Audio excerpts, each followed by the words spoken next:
Good morning, everyone. This is the presentation one of our group, which members are Thanh Tâm, Gia Hy, Tuấn Thành, and Họ Dung. My name is Hy, and the topic of my talk today is about how markets work. The aim today is to give some overview about Chapter 4, 5, and 6. Now, let's take a look at Chapter 4, the market forces of supply and demand.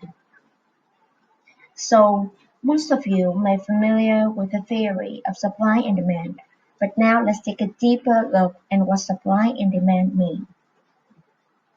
Supply and demand are the forces that make market economies work, which determine the quantity of each good produced and the price at which it is sold.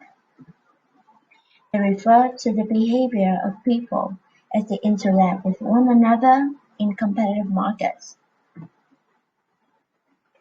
Before discussing how buyers and sellers behave, let's first consider the term market and competition. Number one, market is a group of sellers and buyers of a particular good or service. The buyers as a group determine the demand for the product. Otherwise, sellers determine the supply of a product. Markets takes many forms. The first one is highly organized, which is buyers and sellers meet at a specific time through auctioneer. The second one is less organized. Buyers and sellers do not meet together at any one time. Number two, competition in competitive market. That describes a market in which there are so many buyers and sellers that each has a negligible impact on the market price. Markets are perfectly competitive must have two characteristics. One, the goods offered for sale are all exactly the same. Two, the buyers and sellers are so numerous that no single buyer or seller has any influence over the market price. Because buyer and seller must accept the price the market determines, they are called price taker. Buyers can buy all they want and sellers can sell all they want. Not all goods and services are sold in perfectly competitive market. In some markets, there is only one seller in a particular region, and that is called monopoly, and only that one who sets the price. Let's talk about the demand curve. It is the relationship between price and quantity demanded. Quantity demanded is the amount of good that buyers are willing and able to purchase. This relationship is true for most goods in the economy, so economists call it law of demand. Other things being equal, price rises lead to quantity demanded falls, meaning people buy less. For example, the price of gasoline increased so high that people may want to take public transport like bus instead of using their own vehicle. On the other hand, price falls lead to quantity demanded rises. People buy more. For instance, a supermarket offers a sale of 50% or 20 or 10% of some specific products, and that may attract more people come to that supermarket. So now let's consider the demand schedules which illustrate the law of demand. So you can see right here, a decrease in price from 2 to 1.5 leads to the increased quantity of cones demanded from 4 to 6.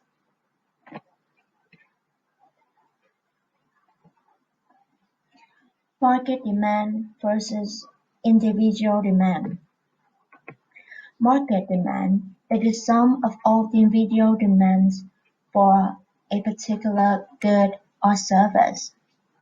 The market demand curve shows how the total quantity demanded of good varies as the price of the good varies, while other factors that affect how much consumers want to buy are held constant. So you can see in the graph right here, Catherine's demand plus Nicholas' demand equal market demand is the sum of two individuals.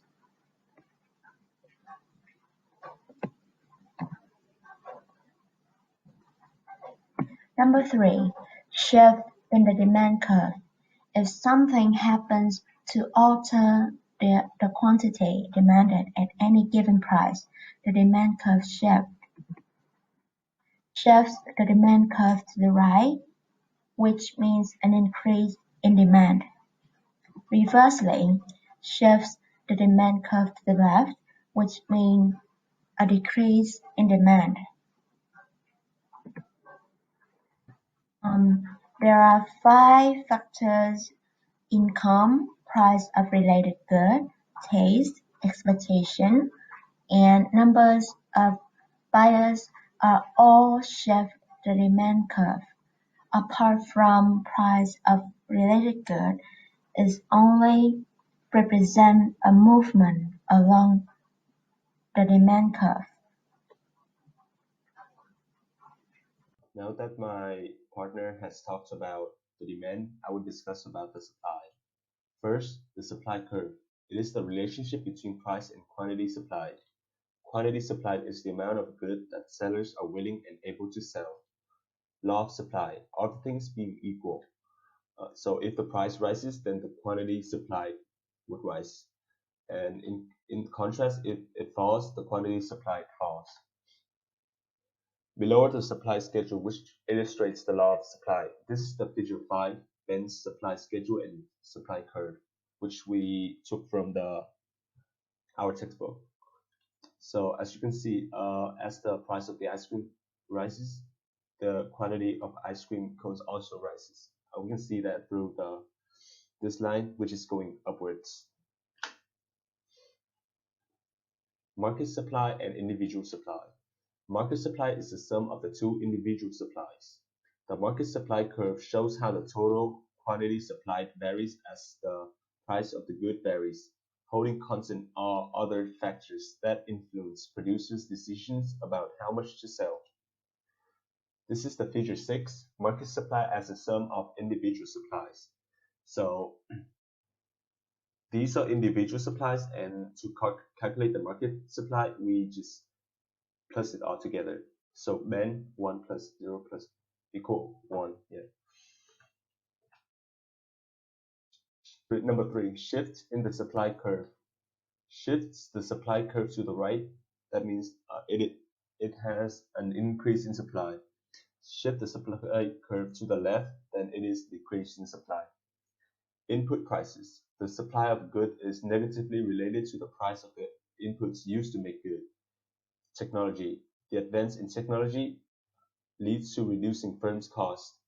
Expectations. Number of sellers.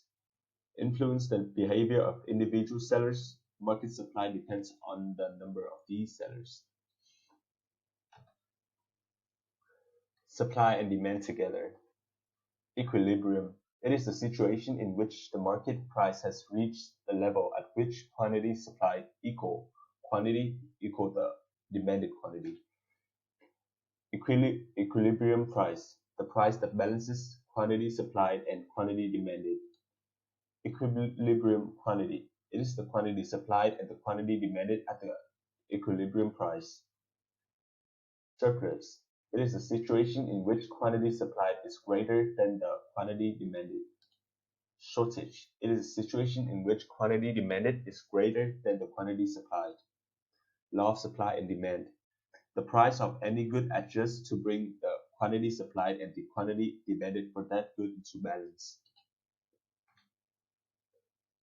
3 steps for analyzing changes in equilibrium. First step, decide whether the event shifts the supply or demand curve, or perhaps both. Next, decide in which direction the curve shifts. And finally, use the supply and demand diagram to see how the shift changes equilibrium price and quantity. Now moving to the question and answers. Question number 4. Harry's income declines, and as a result, he buys more pumpkin juice. Is pumpkin juice an inferior or a normal good? What happens to Harry's demand curve for pumpkin juice? So pumpkin juice is an inferior good since he buys more pumpkin juice when he has lower income.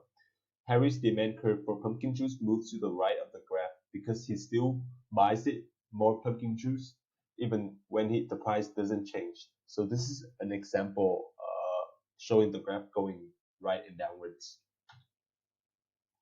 Question 11.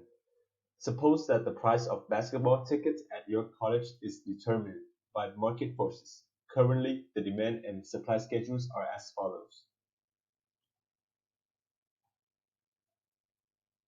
A. Draw the demand and supply curves. What is unusual about this supply curve? Why might this be true? So this is the supply curve. So the supply curve is a straight line, which means supply is perfectly inelastic. This might happen due to the limited seats of the stadium. The stadium might only have 8,000 seats. B. What are the equilibrium price and quantity of tickets? The equilibrium price is $8 and the equilibrium quantity is 8,000 tickets. C. Your college plans to increase total enrollment next year by 5,000 students. The additional students will have the following demand schedule.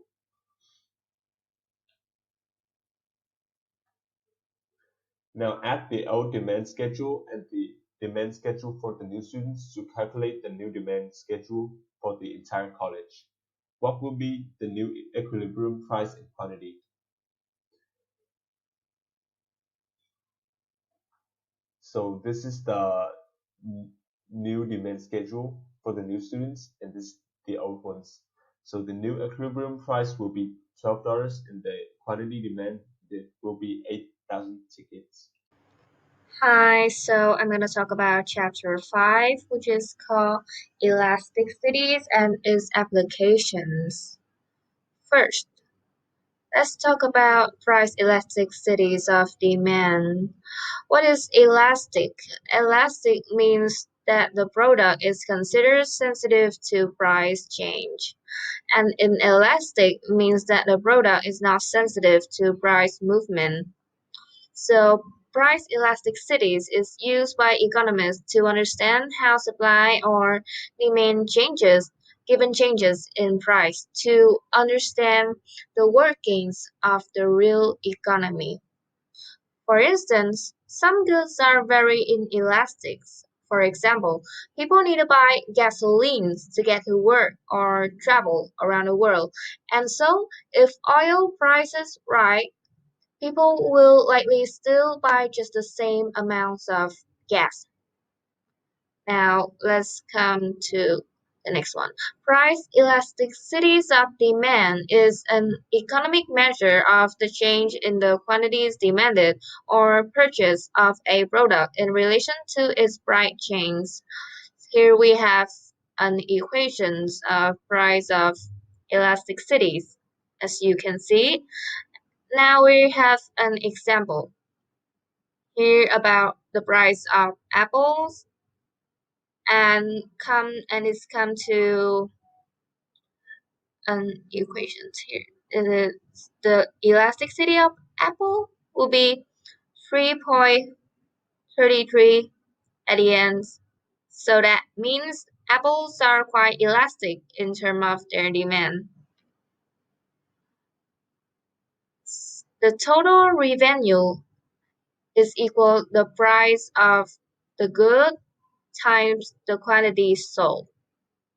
And for inelastic demand curves, total revenue moves in the same directions as the price. And for elastic demand curves, total revenues move in the opposite directions as the price. Now we are coming to the price elasticity of supply. It measures the responsiveness to the supply of a good or service after a change in its market price. And the supply of a good will increase when its price rises, and it will decrease when its price decreases. Overall, the price elasticity measures how much the supply or demand of a product changes based on a given change in price. So expressed mathematically, it is price of elasticity of supply equal percentage change in quantity supply divided by percentage change in price. And we have an example here about the increase in the price of milk.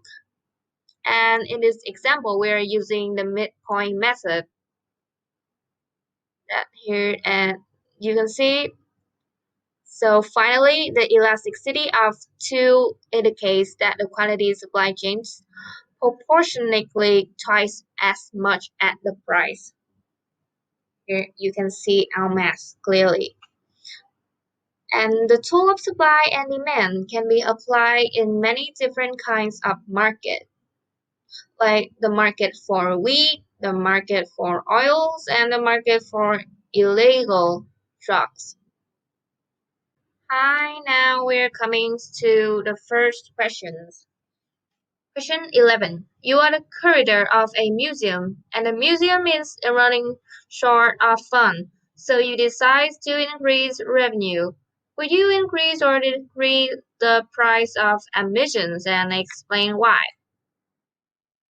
So, in our opinions, we think that the curator will need to examine the price elasticities of the consumer. If it is elastic, then reducing the price would bring more revenues because visitors are sensitive to the price reductions, so they will increase their visit by more than the reductions in the ticket price. And if demand is inelastic, then increase the price would increase the revenue because consumers are unresponsive to the price increase. Therefore, they would not reduce their visit as much as the increase in price, leading to higher revenues. Next, question 7 from questions for revenue. How is the price elasticities of supplies calculated, and explain what is measured? The price elasticity of supply is calculated as the percentage change in quantity supplied divided by the percentage change in price. Here you can see the equations clearly. And if quantity supply moved proportionately less than the price, then the elasticities will be smaller than 1 and supply is said to be inelastic. And if quantity supplies move proportionately more than the price, then the elasticity will be bigger than 1 and supply is said to be elastic. So next, chapter 6. Chapter 6 is about supply, demand, and government policies. The first two concepts that we are going to look at today is price ceiling and price floor. A price ceiling is also called a maximum price, is the highest legal price that one pays for some goods and services. A price ceiling is often imposed on necessities to help the poor. Government often place price ceiling on some goods and services so that it becomes affordable to the poor. For example, wheat or rent control to help the poor afford basic foods and houses. A price floor is also called a minimum price. Is the lowest legal price a commodity can be sold at, often imposed on agricultural goods to help farmers on low incomes. The government often placed minimum price to help the poor groups in the society to prevent them from getting below the poverty line. An Another example of price floor could be a minimum wage, in which the government imposed on people working on minimum wage to help them can afford a living. It is the lowest amount that their employers can pay them. Tax and the burden of tax. Government often places tax on some goods and services to earn revenue. The government then spends these revenue on public projects such as roads maintenance, building public schools, building public hospitals. The tax is often imposed on demerit goods to help to prevent people from over-consuming these goods. Some examples of demerit goods could be cigarette or alcohol. The incidence of tax will depend on the price elasticity of demand and price elasticity of supplies of buyers and sellers. We'll move on to the two questions from Chapter 6. The first question is, what determines how the burden of tax is divided between buyers and sellers? Our answer is, it will depend on the price elasticity of demand and supply of buyers and sellers. The price elasticity of demand and price elasticity of supply would determine the burden of tax on sellers and buyers, which is the responsiveness of buyers and sellers to a change in price. A tax burden falls more heavily on the side of the market, which is less elastic, meaning they have fewer alternatives to consume or produce another product. If buyers are less sensitive to a price change, in which the price elasticity of demand is low, because let's say they are addicted to that product. Examples of these products could be cigarettes or alcohol. Then the burden of tax would lie on the buyers. However, if the sellers are insensitive to a price change, maybe in cases that the tax has just been imposed, that producers did not have enough time to respond to the change, such as potato or tomato farmers, they cannot immediately reduce the supply of these vegetables because they are perishable, which may incur storing costs, and if stored for too long, they could be rotten as well. Therefore, these farmers have inelastic supply, so the tax burden would lie upon the sellers.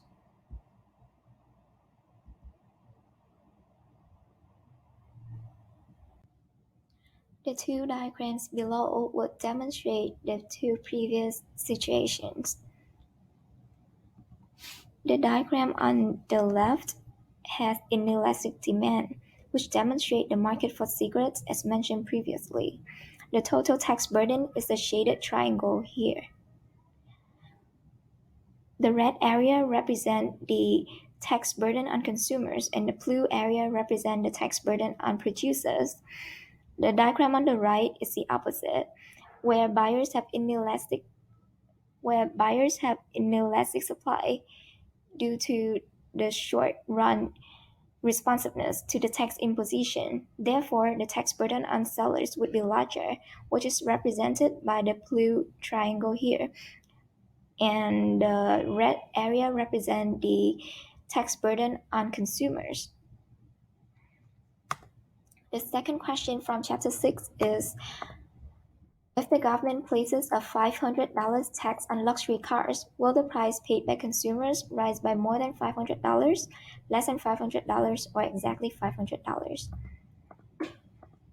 The answer is, it will rise by less than $500, because the $500 tax burden is shared between sellers and buyers of luxury cars.